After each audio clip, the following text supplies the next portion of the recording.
It was our desire to remind you that you are vibrational first, which means you got to pay attention to something other than what you're seeing and hearing and smelling and tasting and touching, because while that is vibrational interpretation, most people don't know that.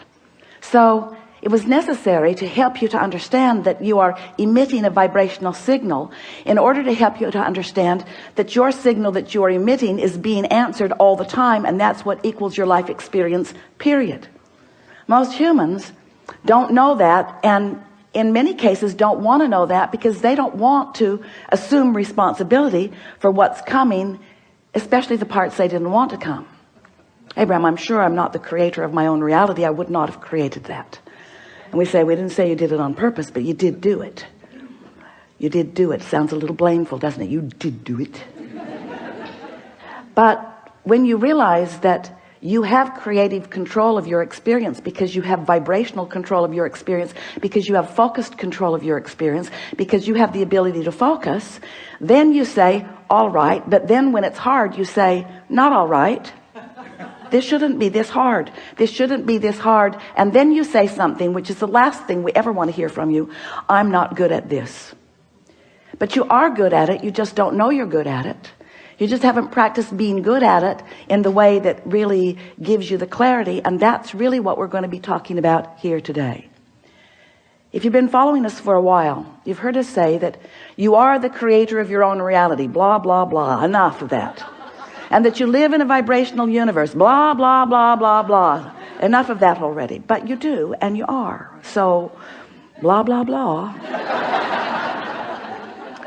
So, here you are, the creator of your own reality. And life is constantly throwing things at you, isn't it? Well, it's not really like that. Life is happening around you, and you're observing, but it really isn't after you. It's not testing you. It's not challenging you. It's just being around you for you to observe. It's just this magnificent palette for you to play in. So life is happening around you, and you are participating in it through your observation, through your memory, through your awareness, through your conversation. You're participating in it. And as you are doing that, you are coming to lots of conclusions, many and every day, of what you want. Because life helps you to know what you don't want. You know what you don't want. You know what you do want. You know what you don't want. You know what you do want. It's just this wonderful variety or contrast that helps you to come to important personal conclusions. So these conclusions happen within you, and we've been calling that step one, because the variety, the contrast that surrounds you, causes you to ask for what you want. Whether you use words or not, you just constantly keep coming to personal preferences. You were born like that. You've always been like that. You'll never stop being like that. We want you to accept that you are like that. It's a good thing. Step one is a really, really good thing. You're asking constantly. It is the basis of the expansion of the universe. It's a wonderful thing. So you're asking, step one. Step two, not your work. That's where law of attraction and the source within you answers what you're asking for. When you emit a signal, the signal is answered. So ask, answer, ask, answer, ask, answer. But your discomfort is that there often appears to you to be quite a time gap between your asking and the universe answering. But there is not a time gap between the answer. There's just a time gap between you getting up to speed with the answer. You say, hey, Abraham, that can't be right, because I want it. I'm paying attention. If it were there, I would know it. And we say, it comes in a vibrational form first. And you say, oh, so that's the catch. You're giving me something vibrational that I can't see or hear or smell or taste or touch. So you can say all day that when I ask, it is given. Write a book about it if you want, Abraham. You can say that all day, but to me it doesn't feel like it's being given. And we say that's because you're in a different frequency from what you're asking for. You have to line up with what you're asking for. In other words, when you want more money because you clearly do not have enough, when you feel frightened or bound or in trouble financially or just not satisfied, when you feel that way, you are that way. And you say, no, I feel that way because I am that way. And we say, no, you am that way because you feel that way. In other words, it works differently than you think it does, but you've been observing it for so long, you don't know which came first. But what comes first always is your vibrational countenance. And then the manifestation just matches what you feel like. So if you want more money and you feel like you don't have enough money, you can ask all day, all day, all day, every day. You can write long lists of it. But if in your belly, if in your being, if you're feeling the fear or the absence of money, then you've got a vibration going that's different from the answer that you seek. You want more money, but your vibration says, I don't have enough. And the universe says, and law of attraction answers you with what you're feeling. So a lot of our physical friends, especially in the beginning, say, well, then it doesn't seem like I can get there from there. It doesn't seem like I can get to where I want to be from where I am.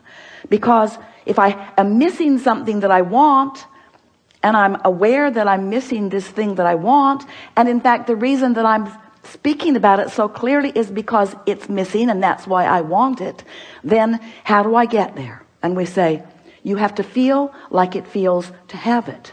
And you say, okay, then give it to me and I will.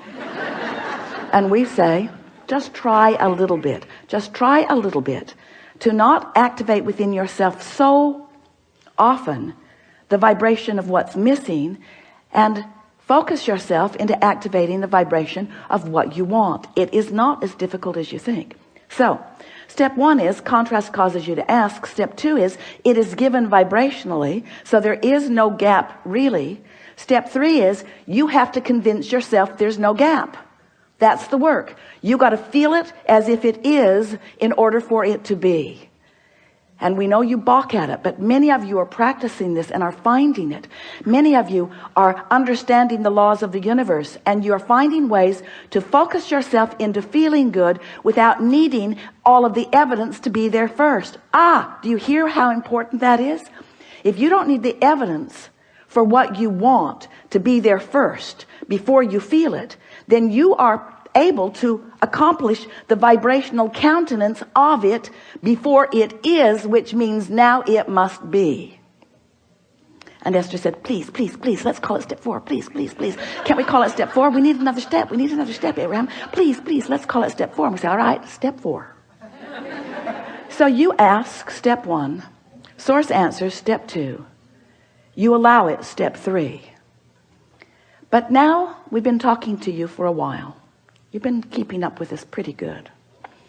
And we're saying to you that if you don't try so hard, if you just accept that you are naturally good feeling beings, and when you wake up in the morning, before you start thinking about the things that you've got to do that you don't want to do, before you start remembering the injustices of yesterday or 10 years ago, before you remember that you're going to that place today to work that you really don't want to be, before your kids get up, before any of those things happen that challenge your sense of well-being, if you can get hold of that sense of well-being and just sustain it for a little bit with really general thoughts, because if you get specific, it usually doesn't work as well. Get into an attitude of appreciation and milk it for just a little bit. Law of attraction will help you out, because law of attraction says that that which is likened to itself is drawn, and law of attraction will give you, it's not really giving it to you, it's just the way it is. It's like gravity doesn't give you attachment to the planet. It just is. So law of attraction provides for you this consistent life experience. So to make it very clear and blunt, we like blunt, you have 17 seconds to sustain this thought and move it into something even more powerful. 17 seconds and another thought like it joins it. And there is power, manifestational power in that, crossing that 17-second mark, that most people don't know about, or when they wake up, they would make very sure that they stay there for 17 seconds. So if you find a good feeling thought, or better said, if you wake up and don't introduce a not good feeling thought, because when you wake up, there's no thought. During that time of slumber, you have stopped the momentum of all thought. That's really an important thing to understand. You don't know that mostly because you wake up and you start thinking so fast that you pick up your momentum right where you were and start it all over again. But when you slumber, momentum of thought stops. Law of attraction is suspended for you. Your point of attraction is no longer attracting. So when you wake up, you have a really good possibility of getting out of the bed on the right foot, getting out on the right side of the bed. These are your words. We don't like them very much, but we thought you'd relate. You have a very good possibility of getting the vibration going the way you want it to go. And your best possibility is first thing in the morning. First thing in the morning, before there is any other momentum going. So we've been talking about this for a while. And Esther really listened. So she decided that she was going to wake up on that first morning and she was going to sustain her good feeling that she had awakened with. And she didn't make it until breakfast. Quite annoyed with herself, which didn't help. But the next day she tried it again and didn't make it much past breakfast. Then she discovered that if she just wouldn't read her email, it would help.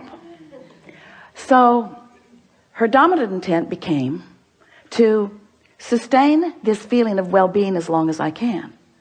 Just sustain it. And what she began noticing about the second week and third week and fourth week of doing that was that not only was it easy to find and maintain that frequency of feeling good, but there were all kinds of other benefits that began coming to her that these words won't give to you. You have to do it and find it yourself, because words don't teach. So we're just explaining to you what Esther experienced. She found a new clarity that was not within her before.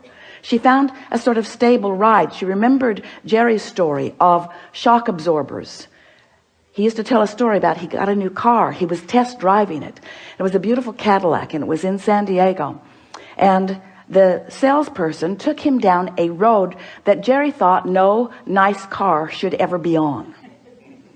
And he was amazed at the ride that that car gave him, even on a very bumpy road, because the suspension system, the shock absorbers were such that even though there were bumps in the road, he did not feel them in that car. And he used that analogy always, and it's the same analogy that we're offering to you here.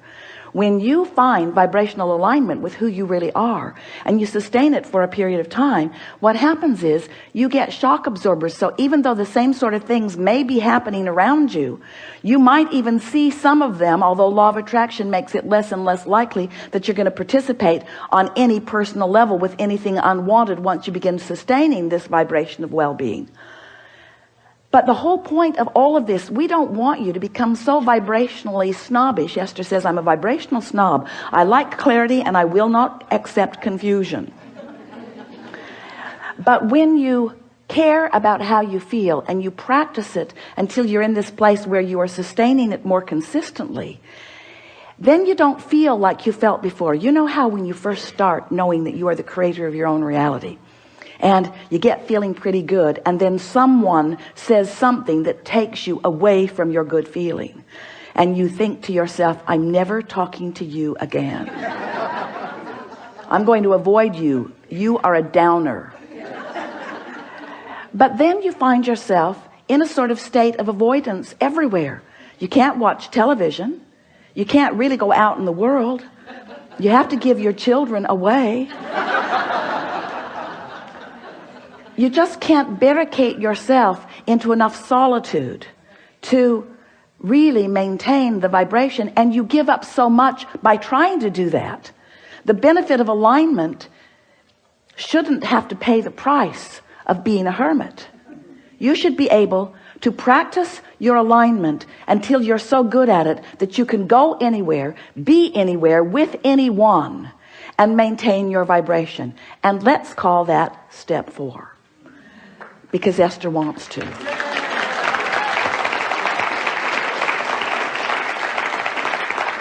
So what it requires really is enough determination to focus first thing in the morning, and until you know that you've got it and you're able to maintain it, and then to simply watch what happens in your experience as a result of that newfound alignment and that newfound clarity.